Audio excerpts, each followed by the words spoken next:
Hey there, ladies and gents.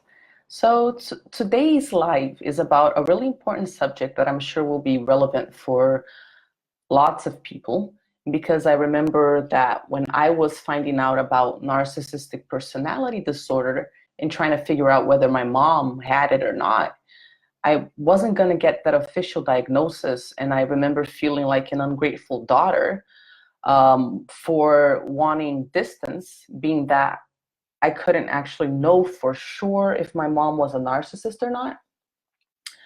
So what I would like to do is use today's live to have a little conversation about that, and maybe some of today's topics will help you figure out how to take steps with regards to your mental health and with regards to your relationship with your mom.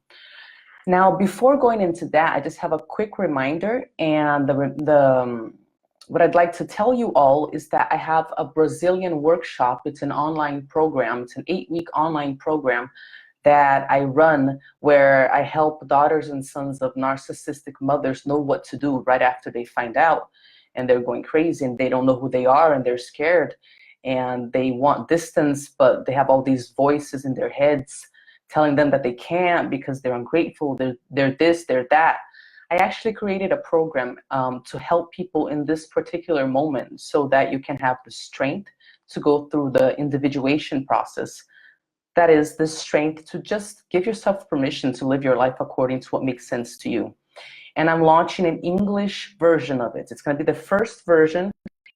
To open up a small group, like 4 or 6 people, by the end of this month. And I'm going to launch at beta group prices, so it's probably going to be half what I'm going to charge later on.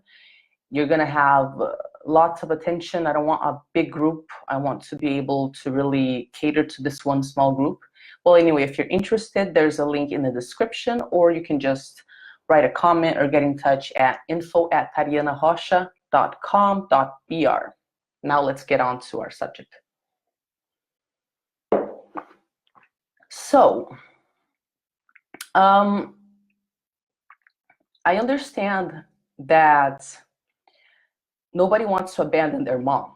And if you're anything like me, then you've probably spent a long time trying to please her and trying to figure out how to be who you wanted her to be. I didn't want to have distance between us because I was like, no, I can make it work. I can make it work. No, I can make it work. Maybe if I do it this way or that way. And I even tried to please my mom in a number of different ways, and nothing was ever enough. And I was like, I can't believe it, that it's actually never enough. And I asked her, Mom, what do you need?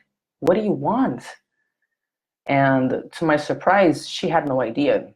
So now I understand, because clearly she doesn't know how to make herself happy. So when, in my attempt at saving her from her unhappiness, I asked her, Mom, what do you want? What is it that I can do that will be enough, that will help?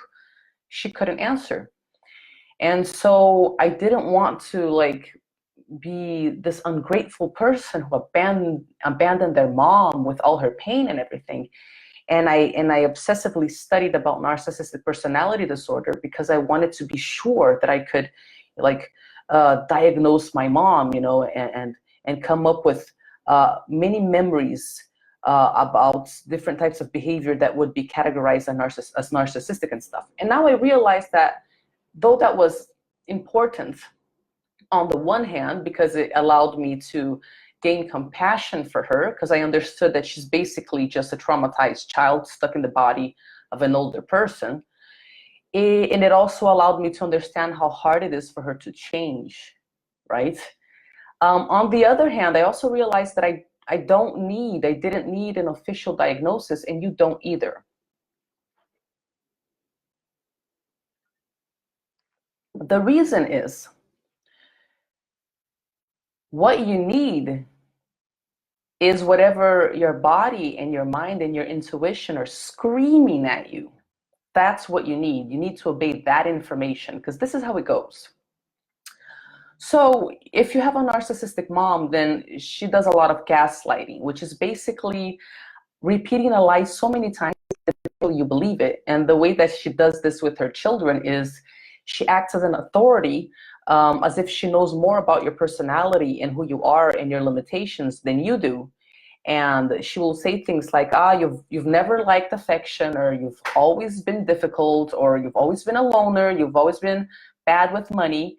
And she will repeat these things, which are oftentimes projections of her limitations, but she will repeat these things so many times that, as a child, going through the process of forming your personality, you kind of like believe it, and you become this false version of yourself that was molded by all of these limiting sentences that she would repeat. So what happens here is you end up not trusting your own inner wisdom. You don't trust your perception of reality, because you would think it was this, but she'd be like, nah, that ain't it, it's like that. And you'd be like, okay, well, she repeats it so much, I must be wrong. So daughters and sons of narcissists oftentimes are very confused, and they have a hard time making decisions because they don't know who they are. They don't trust anything that comes from inside of them. Sorry guys, I'm like, my mouth is super dry.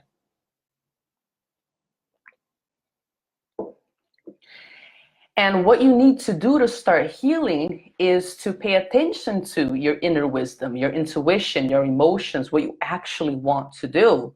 Despite all of the voices, there's so many voices, your mom, your family, society, right?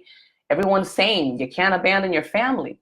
So what you need to do to heal is go back to your own wisdom. You need to get in touch with your nature, with your intuition. And you can do that by observing your physiological reaction when you are thinking about whether you want distance from your mom or not. When you think about visiting her, what do you feel in your body? Do you feel at peace?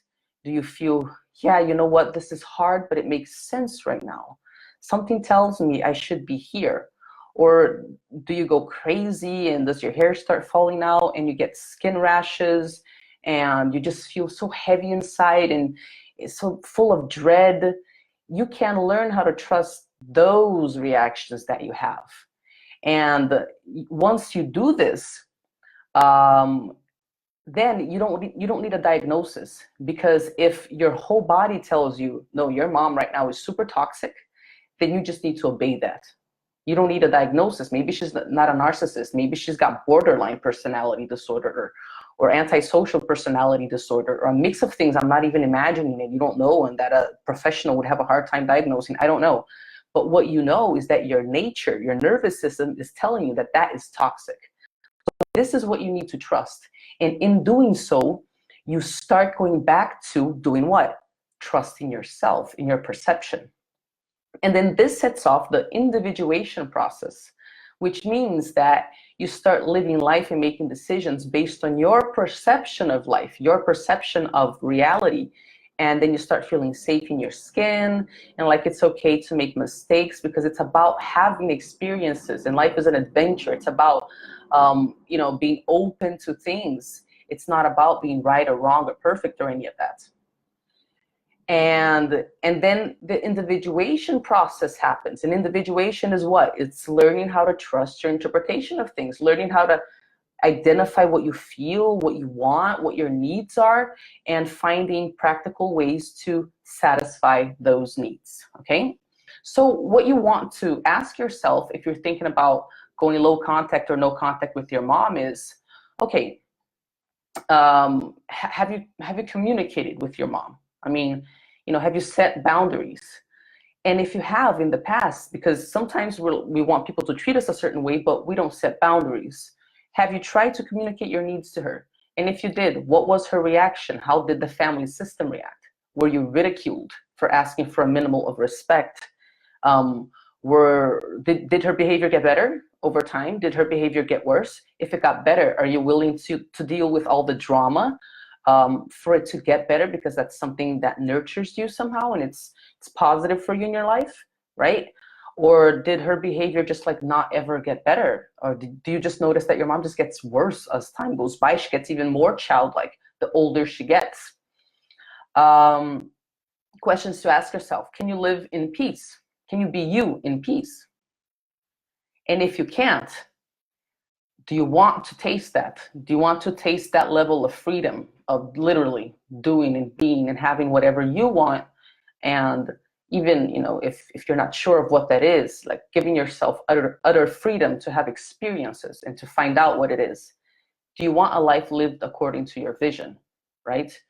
So those questions will tell you whether you need to go low contact or no contact with your narc mom.